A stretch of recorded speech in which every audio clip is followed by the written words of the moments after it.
Зачестилите случаи на нападения от крайно десни групировки провокираха преподаватели от Софийския университет, Българския Хелзински комитет и Сдружение 23 септември да се срещнат с медиите, за да обсъдят насилието.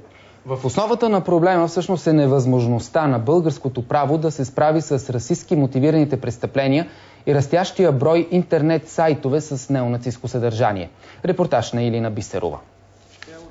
Джавед е афганистанец, който от 8 години живее тук. За последните 5 е нападан 6 пъти. Удране по главата, с бухалки, с пистолет, наръгване с нож. Последно е нападнат в трамвай от група скинари. Да слизам и след като отвориха вратата и те ми плюваха върху лицето, аз исках да бърша и те ми казаха, че не бърши.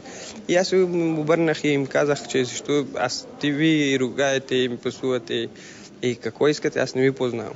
И те почнаха да ми бият в трамвая. Полицията не успява да помогне на Джавед, защото обикновено тези инциденти се смятали за изблик на хулиганство, а не на расизъм. Миналата неделя 8 души бяха задържани като предполагаеми участници в побой над младежи.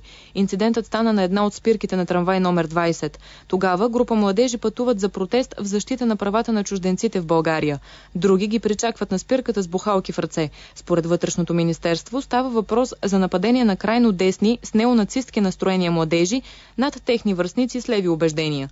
Тогава в Мелето най-тежко пострада Борис Боев, който е от лявото сдружение 23 септември. Не пожелавам на никого да преживее това, което преживява моя син при първият удар в главата.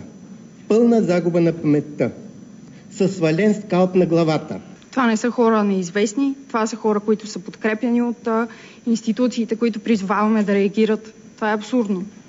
Според младежите, обществото трябва да бъде ангажирано, защото в противен случай мълчанието ще продължава да подхранва ксенофобията, насилието и престъпленията, мотивирани от расова омраза.